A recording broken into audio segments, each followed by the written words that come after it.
me do one more thing. There we go. Can y'all hear me okay? My mic just went out for some reason. Yes, Okay. I can hear you. Okay, thank you. Because for some reason I couldn't hear y'all. Okay. So anyway. So after as they were developed, as they were studying ultrasound and its effect on tissues, on living, and first they were just doing it on cadavers and on dead tissues, and then they would just started using it on living tissues. They found that it was low intensity pulsed ultrasound, usually pulsed, but a lower and much lower intensity of ultrasound is used for physical used on the body. So the intensity of sonar that's used of ultrasound that's used for sonar is a much higher intensity is what we're using for our bodies. Okay, so don't think we're going to be hurting ourselves. It's much lower intensity. Sometimes it's a continuous pulsation of sound waves. Sometimes it's pulsed over certain seconds. But it's been shown to facilitate tissue healing. It's been shown to modify inflammation. And when we'll talk about phonophoresis, we can actually use ultrasound machines for transdermal drug delivery. So ultrasound machines can actually be used to push topical drugs through the skin, which we'll talk about later. Okay, so what is ultrasound? Ultrasound is not a type of electricity or electromagnetic radiation. Ultrasound is a sound wave. That's all it is.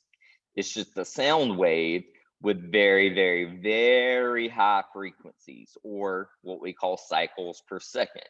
So it's defined as a sound with a frequency at or greater than 20,000 cycles per second, or hertz. So we'll always talk about hertz, or sometimes you'll see it in the book, or you'll hear me say pulses per second, or cycles per second, or hertz. It all means the same thing. It actually just means how many waves come through in 1 second. So ultrasound is at least 20,000 sound waves coming by a certain given point in 1 second. That's a lot of sound waves. And that's really, really fast. Now look down here. Now, we can't hear ultrasound. Humans' normal hearing range is in the range frequency of 16 to 20,000. Now, most ultrasound machines that we use are greater than 20,000, so you can't hear them. But there are a few people that I've met before that whenever we turn on the ultrasound machines, they can hear a high-pitched noise, like it's barely audible to them, but they can hear the high-pitched noise. So they're hearing a little bit above 20,000 hertz. So those people have super, super, super good hearing. But most normal people cannot hear ultrasound machines. Anything greater than what we can hear is called ultrasound. I mean, ultra meaning big, so big sound. Okay, so generally it's going to be, we have to set our megahertz. And it's usually going to be, this is between 0.7 and 3.3. For our purposes in lab on our machines, most of our machines give you the option of 1 megahertz or 3 megahertz, okay? Some machines are a little different, but they're all basically doing the same thing, whether they're at 0.7, 0.8, or at 1 megahertz. So all of our machines are at 1 or 3 megahertz, and you always have the choice between those two, and we'll talk about those choices later. Well, between 1 and 3 megahertz, that maximizes energy absorption down to a depth of between 2 to 5 centimeters down deep into the tissue. So 5 centimeters down is as deep into the tissue as ultrasound is going to get. But if you think about it, unless you're having to go through a lot of layers of fat, 5 centimeters is going to get a lot of collagen and should get a lot of tendinous structures. Okay, so ultrasound has 2 different uses. There's thermal ultrasound and there's non-thermal ultrasound. Okay, so the thermal ultrasound actually makes heat in the body, and non-thermal ultrasound, obviously, as you can tell by the name, does not make heat. Well, what are the differences? Okay, thermal ultrasound has the ability to increase tissue temperature. So collagen and ligaments and cartilage. It's going to increase those tissues' temperatures and increase their flexibility. Okay. Anything that's any kind of temperature that's, any kind of connective tissue that's got a lot of cartilage in it is what's going to warm up and get more flexible. And a lot of times we use ultrasound before we do a lot of stretching or manual work because we do want those tissues to be more flexible. But sometimes we use non-thermal ultrasound. And these are a lot of big words right here. We'll talk about them later. But we use non-ultrasound or non-thermal ultrasound mostly in the arenas of wound healing or not just wound healing, but tissue healing also, even like a non-open wound. Like if it was just like a sprain or a strain or something like that, we can use non-thermal ultrasound on that to help get rid of some of the swelling and get rid of some of the damaged cell waste, so the area can heal quicker and get rid of pain. Okay, so let's start talking about piece and terminology of the machines. These are just a couple that we have, and then we'll talk about the controls. Okay, the transducer or the sound head. That is what my mouse is going over right now. That's the actual wand that you hold, and it has the middle end or circle on it that goes on the patient's skin. Here's some right here with the ends exposed. That's what's going to go along the patient's skin. These are sound heads or transducers. Either name is okay. Both names are used interchangeably. Your power is just your watts. Your intensity is your watts per centimeter squared. That's usually going to be your amount of electricity that you're using. So it's going to be your watts, your power per centimeter squared of skin or of the body or of tissue. Frequency is going to be measured in hertz or megahertz.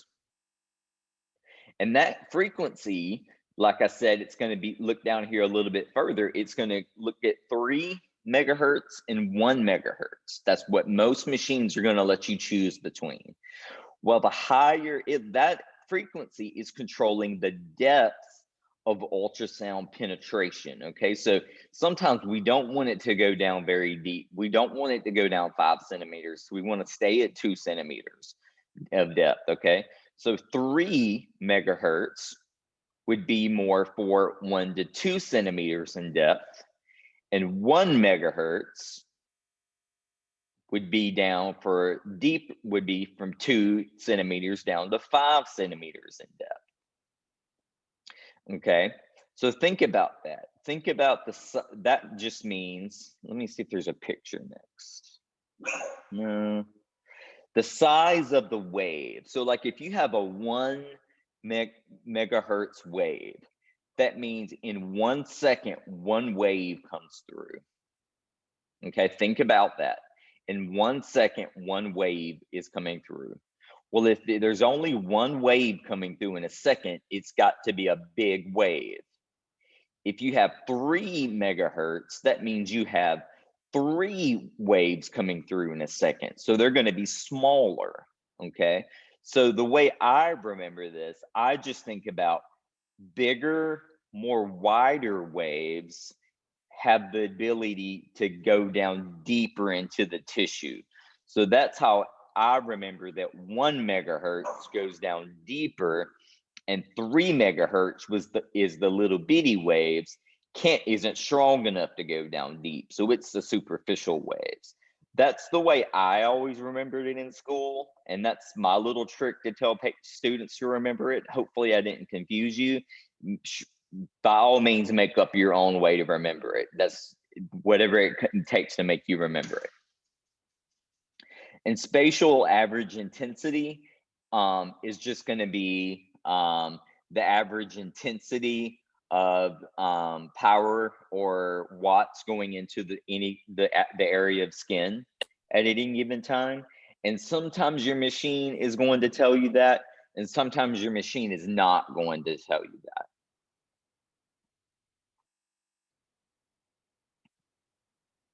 Okay. This is just a couple of pictures of ultrasound machines. We do have, let's see, I think we have 2 sonicators of this one. And I know we have one of these, but for some reason, students tend not to like this one. But we do have several that are very user-friendly. They're all user-friendly.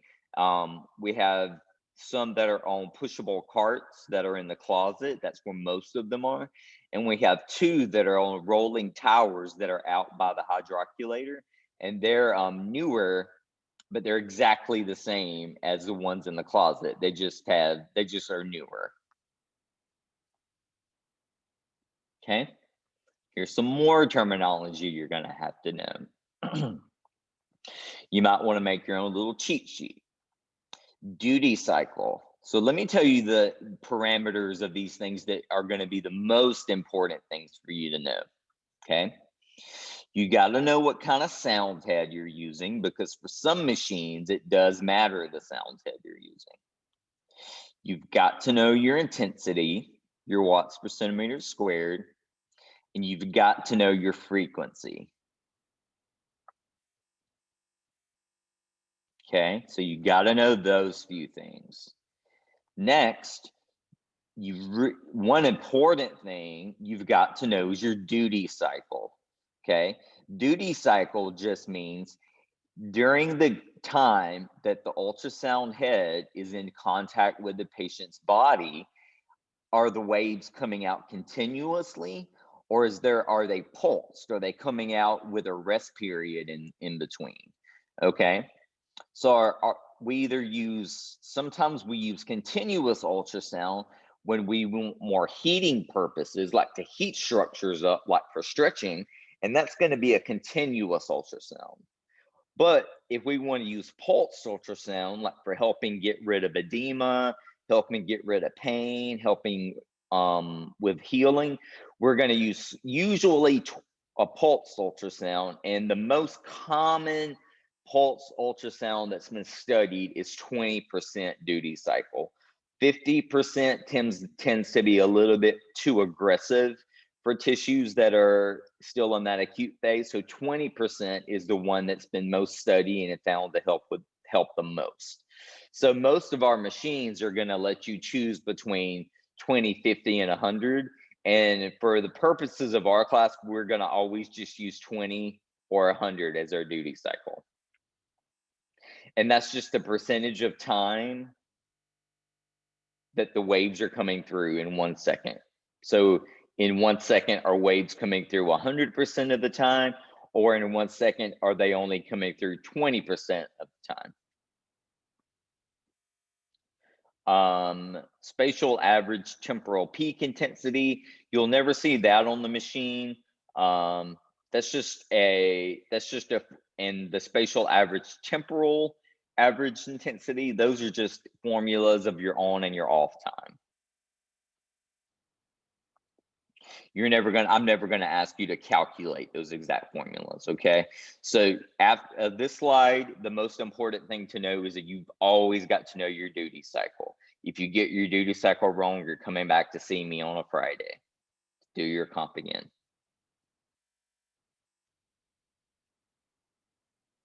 Okay, this just is the same exact thing about duty cycles I just said. It just puts it in chart form for you. I think you probably understood it the way I was saying it, but if you look at it like this, you can see the difference between continuous duty cycle, 20% duty cycle, and 50% duty cycle. Should make sense.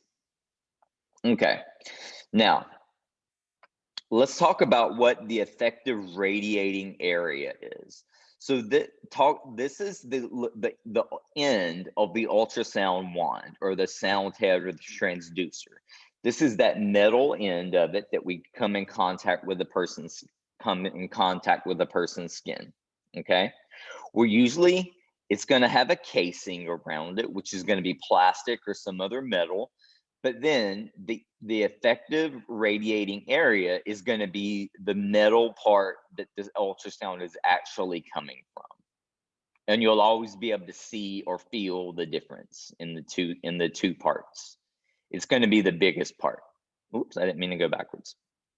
Okay, well, if you think back to physics and you think back to light, some absorbs, some reflects, and some refracts. Well, sound is the exact same way. So this is the picture of this. This is the tissue. This is the surface of the skin. And this is the transducer head right here. Well, as soon as this ultrasound comes on and is pushing waves down through the tissue, some of it is immediately reflected from the surface of the tissue. Okay, some of it's just immediately reflected. Some of it's transmitted straight down and absorbed, and some of it's refracted. That just means it's still going down into the tissue and absorbed. It's just getting sent a different direction. That's all it means. So all ultrasound is going to be like a wave. It's going to be transmitted or absorbed. It's going to be like a light wave. It's going to be transmitted or absorbed, refracted into the tissue, or reflected off of the tissue.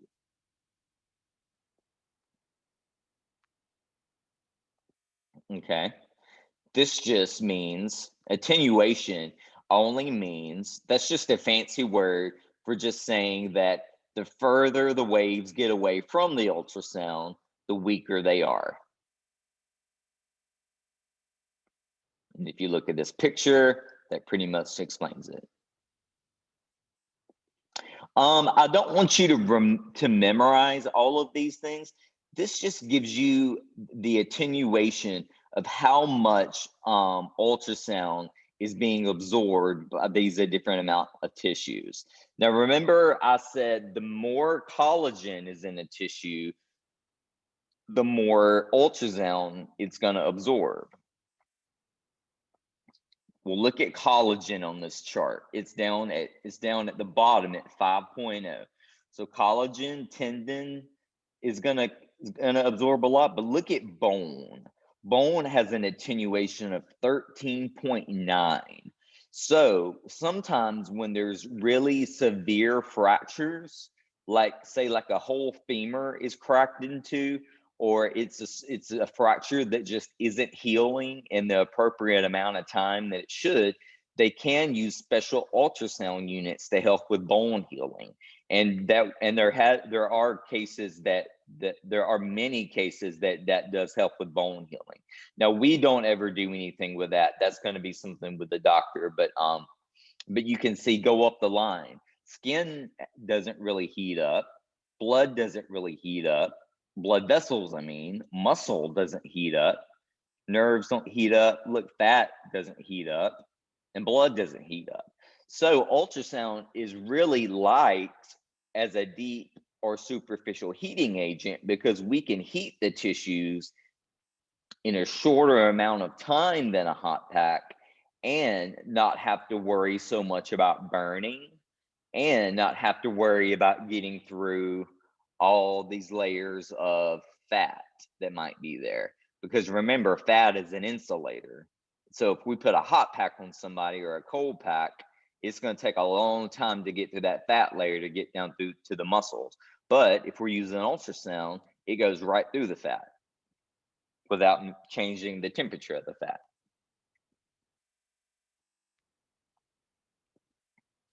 More terminology. Let's see what you need to know from this one. Cavitation, microstreaming, and acoustic streaming. Okay, let's talk about what those are.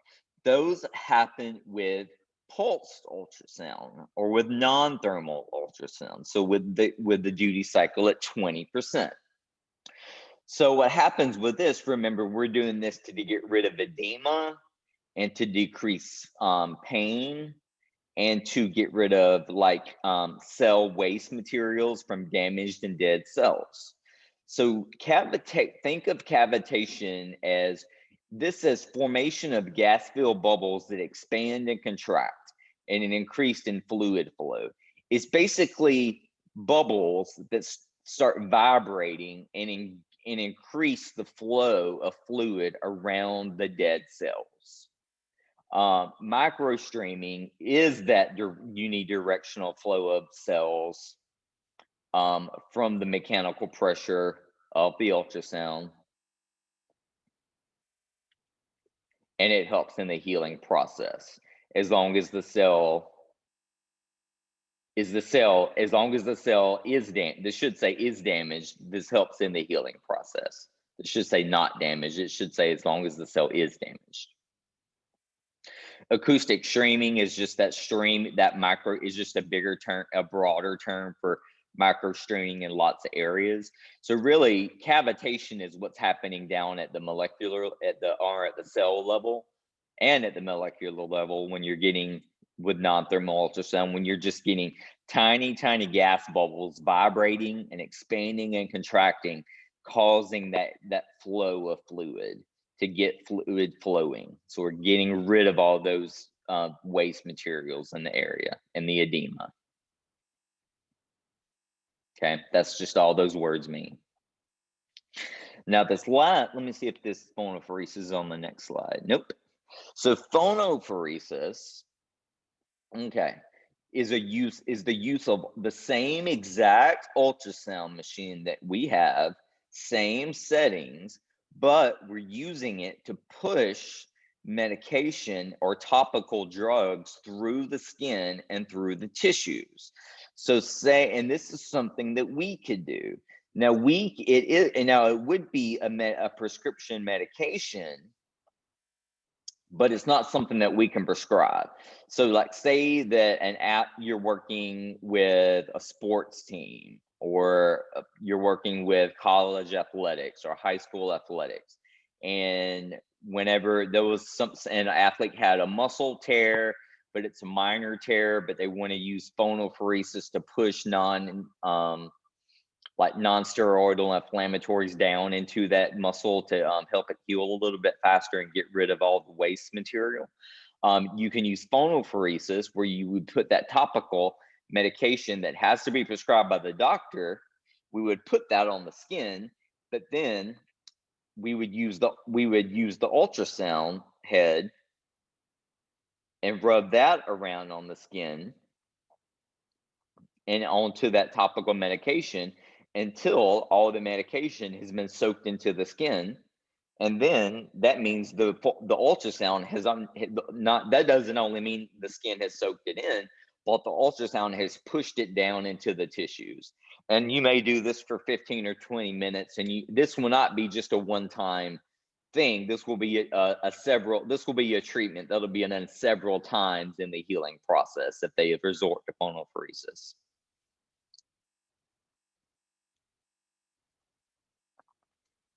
And we'll get to ultrasound in a minute.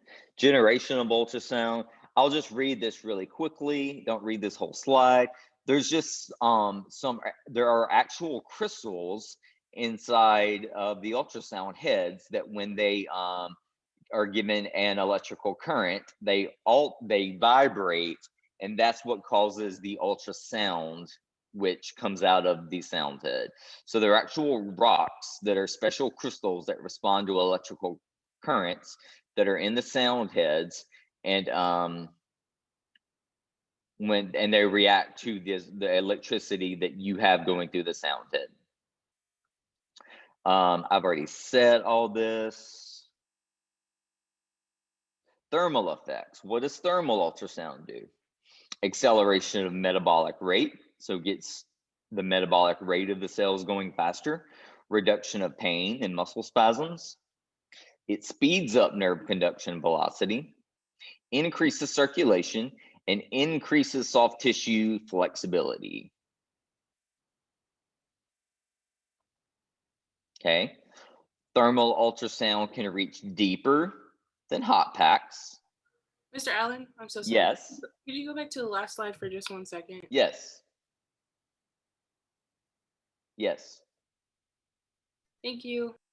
Oh, you just wanted to see something? Yes, I didn't write everything down, so I just took a picture of it, and then you can move on. It's fine. Oh, okay. I'm sorry. Okay. So ultrasound differs from other superficial heating modalities because it, like I said, it goes deeper without heating the underlying fat. So if you choose 1 megahertz, that's the big waves that go through, like 1 big wave in a second, that goes down 5 centimeters down into your tissue. If you choose 3 centimeters deep, 3 megahertz, that's going to go 1 or 2 centimeters down into your tissue. Okay. Now you're going to choose this depending on what the tissue is that you're going for in your treatment. Whether it might be a deep muscle or it might be a superficial muscle. It might be and if we're going for a tendon, almost all tendons are superficial, so we would be using 3 megahertz.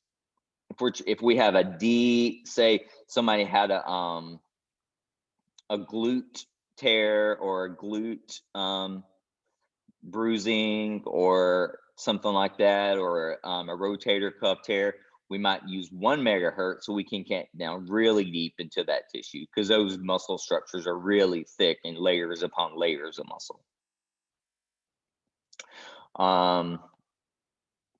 I've already told you all this. Ultrasound is good for tendons, ligaments, joint capsules, and muscle fascia, basically anything with collagen.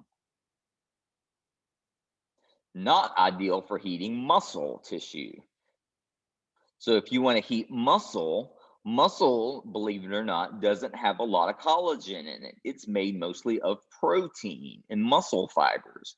So if you want to heat up muscle itself, you want to go for a big hot pack. And because even if muscles did heat up by ultrasound, we would have to have transducers and sound heads this big to heat up muscles because they're so big, and it would just take forever to heat up a muscle. So if we need to heat up a muscle, we're just going to use a hot pack. But if we're going more for tendon or for healing purposes or non-thermal effects, then we're going to go use ultrasound. I'll let you read this. The increase in temperature is produced by the absorption of ultrasound by the type of tissue, frequency, intensity, and duration. And we've talked about all that.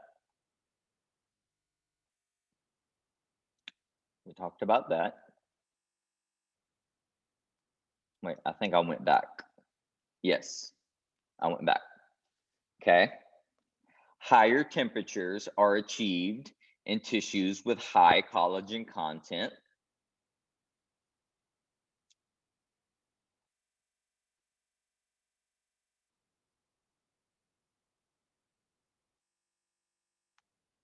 So that slide was a little out of place, so I just skipped it.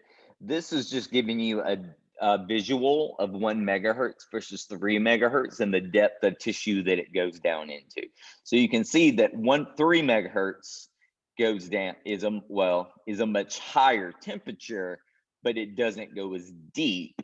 whereas 1 megahertz is a lower temperature, but it goes much deeper. Non-thermal effects. Okay, we got 20 minutes to get through non-thermal effects. That's done through the cavitation and the microstreaming and the acoustic streaming, basically the vibration of the gas bubbles that I talked about that make the fluid flow.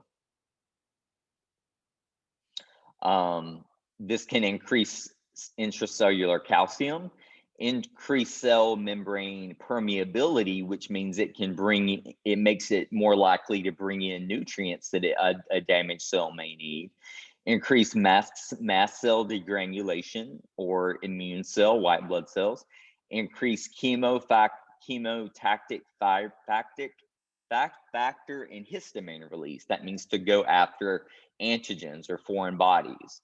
Increase macrophage responsiveness for your immune system, and increase the rate of protein synthesis. So non-thermal ultrasound does all these things to help us heal.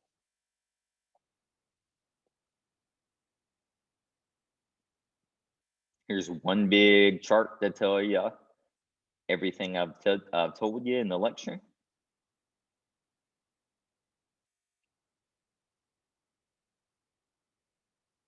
And here's an easy chart for knowing your frequency and your duty cycle. So your frequency is either going to be 1 or 3.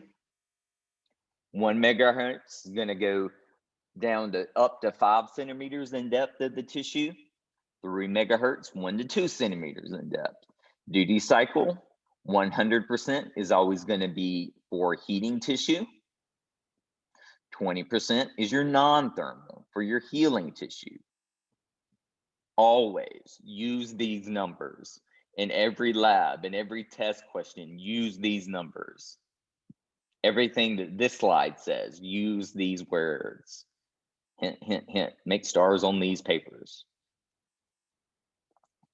Use this too. This is something you need to know too, especially for skill comp. Okay, patients should only feel warmth with thermal ultrasound, okay? And even with thermal ultrasound, they still might not feel it. Now, they may feel after a few minutes, 2 to 3 minutes, they might feel the sound head getting slightly warm, but it should never be hot. If it ever is hot, we need to turn down our watts per centimeter squared, okay? And if they ever get a shocking feeling, that means it's up too high, that we put it over a bony prominence, that we don't have enough of the lubricating lotion or gel between the sound head and the skin, because that's not only for lubrication, but it's also for conductiveness. It also conducts the sound waves between the transducer and the skin. So if you don't have enough of that lotion or gel, that's the conductive lotion, then the sound waves will build up in the sound head, and it'll get really hot, and it might get really hot and give them a little bit of a burn. So you have to make sure you use, you can never use too much lotion or gel. If it's dripping all over the place and you're making a mess, then you're using enough. Watch out for, don't do ultrasound over superficial bony areas, because that's going to heat the bone up really quick, and it's going to and that bone is going to absorb a lot. Remember how quickly on that chart I showed you bone absorbs ultrasound, and it's going to be a deep ache, and it's going to hurt for an hour or so. Thermal ultrasound. If you're going to go down deep, so you'll use 1 megahertz, and you can use your watts per centimeter squared. That's your intensity. Can always be, it needs to be between 1.5 and 2.0 watts per centimeter squared, always. If you're doing thermal ultrasound and it's superficial, then you need to only stay between, you'll use 3 megahertz, and you'll only stay between 0.5 and 1 watts per centimeter squared, because if you go higher, you will burn the patient. Now, if you're doing anything non-thermal, It doesn't matter if you're doing non-thermal and you're doing it at 1 megahertz or 3 megahertz. You will always do it at 0.5 to 1 watts per centimeter squared because we're going for non-thermal results and we don't want to burn the patient. So all these, this is a parameter slide you need to know for learning your machine. You need to know these numbers and settings. You need to know these numbers and settings. You need to know, you specifically need to know this, because if you don't understand this, then the settings won't make any sense to you. So I would say make notes all over this slide, make notes all over this slide and this slide. Duration. You want to go for about 5 to 10 minutes for about 2 times the size of the sound head. That means the size of the effective irradiating area. So just about 5 to 10 minutes, twice the size. You're going to go in small little bitty circles.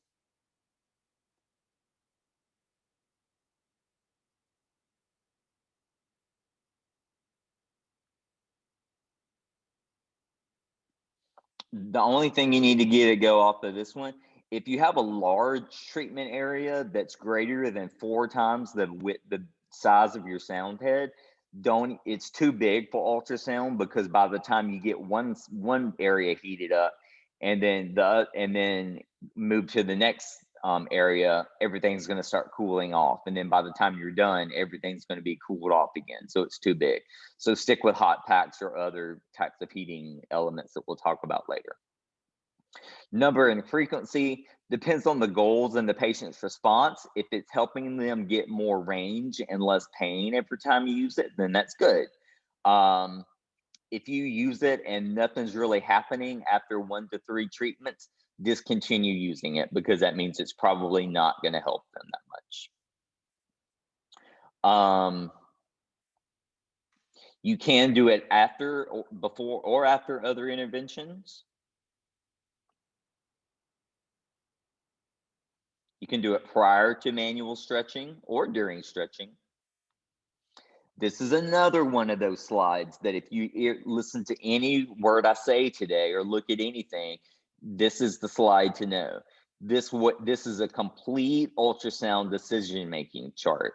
This takes you from impairment, thermal, non-thermal, your duty cycle problem solving, your depth of problem solving, your frequency, and your intensity and your duration. So take this chart, memorize it, and know it.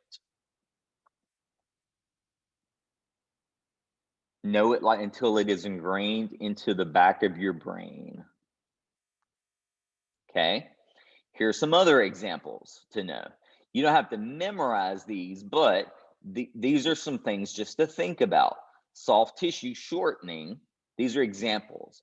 So if we have soft tissue shortening, we would want to do it, and we want it so we want to stretch it and lengthen it.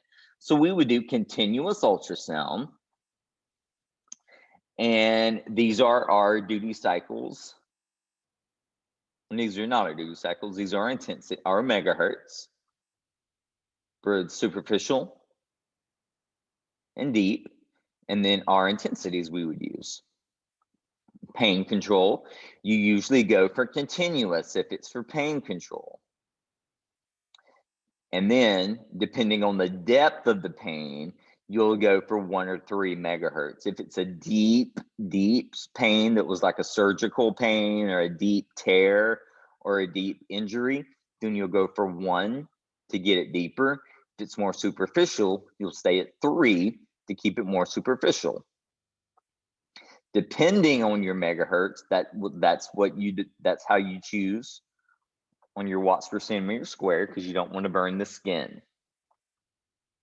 And you go for about 10 minutes.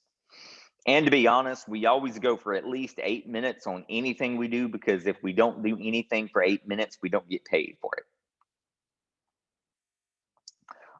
We do not treat dermal ulcers. This is just what people used to do back in the day. I do not want to do that or see that. We usually don't do ultrasound over surgical skin incisions. Sometimes if it's a wound that's not healing, a surgical wound that's kind of closed, but it's not closing all the way, they might send in a PT or a PTA that specializes in wound care to do ultrasound treatments over those wounds. They wouldn't, but they probably just wouldn't send you in. And I don't have any experience using ultrasound over wounds either, so I wouldn't know what to do. And I hate wounds, so anyway. This is just examples. This is nothing you have to memorize. These are just examples. You can see for tendon injuries. And look at bone fractures daily. You have to do it every day. And sometimes it's a lot longer than 15 to 20 minutes. Sometimes it's a few hours. Phonophoresis is usually pulsed. This is where I explained about the phonophoresis, where they use the ultrasound and a topical drug to push it down through the skin. They do that because it'll get to that. First of all, it's a quicker way to get to that tissue, and that drug doesn't have to go through the GI system or the bloodstream to get to that body part, so it doesn't have to go through all the changes that digestion or the bloodstream might change the drug. And the skin is pretty permeable, so it allows the medication to pass through pretty quickly, pretty easily.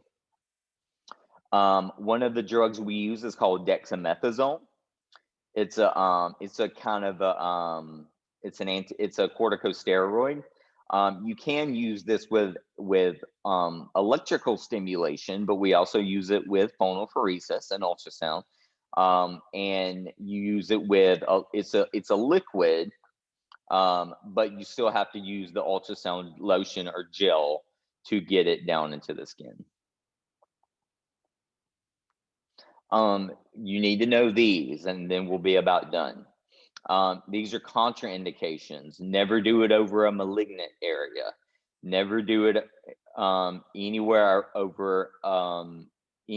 around the back or abdomen of a pregnant woman.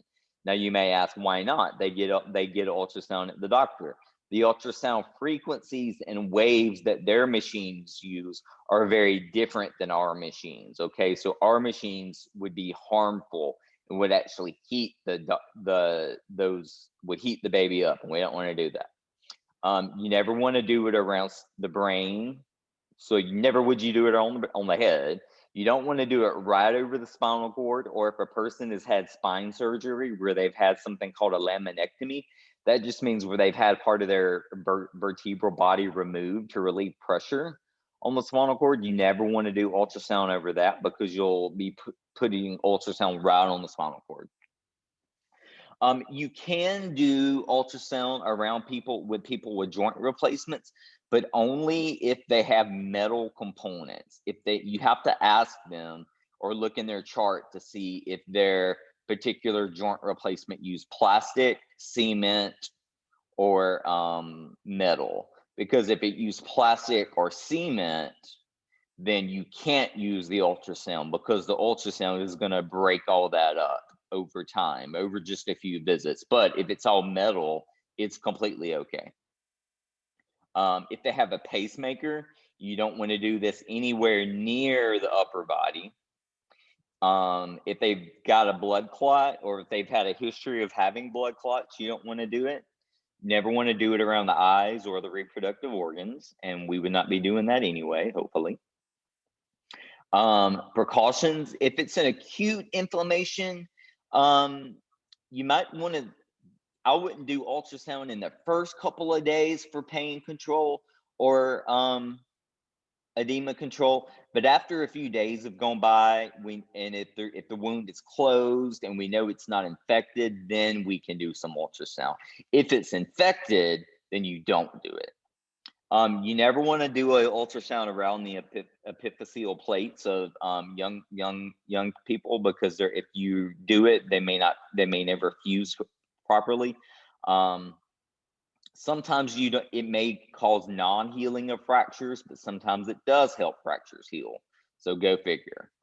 And you never do it around breast implants, and not just breast implants, but any kind of bodily implant that's full of silicone or liquid.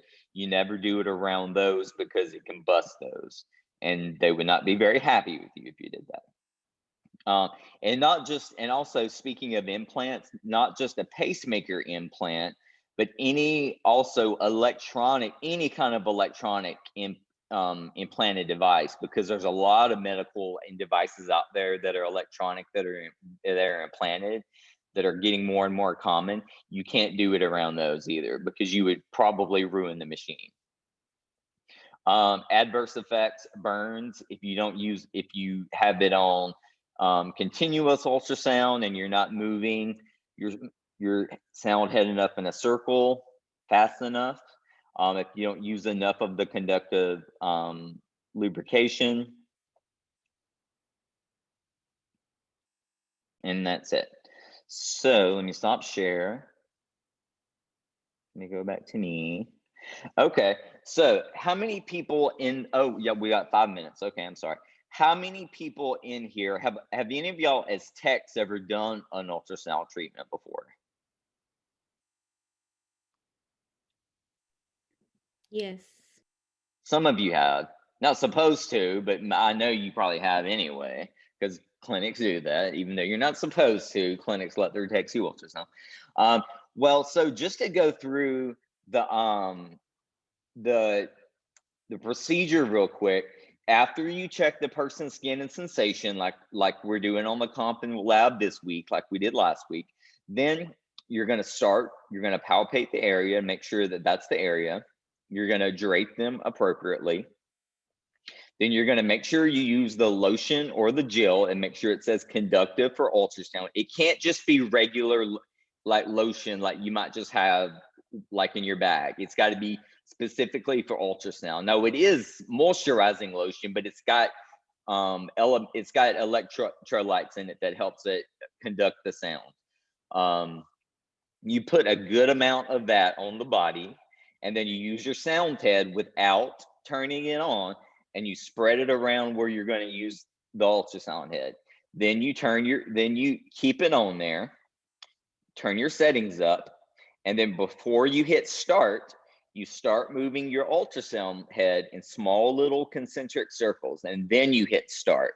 Because if you have your ultrasound head on that person's skin and hit start and you're not moving, you might give them a little bit of a shock or a little bit of a burn, whether you're on continuous or non-thermal.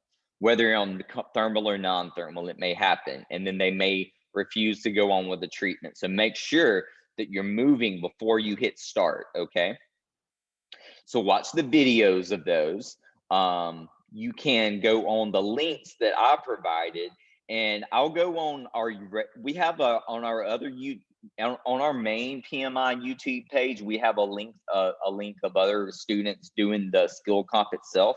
I'm going to start adding those skill comp links to y'all's video library links, so you can see, you'll have an example of how it's like a demo of how to do the thing, and then you'll have a demo skill comp to see how it's done. So I'm going to start adding those of the ones that I have. I should have one on every skill comp. Okay. Let me stop recording.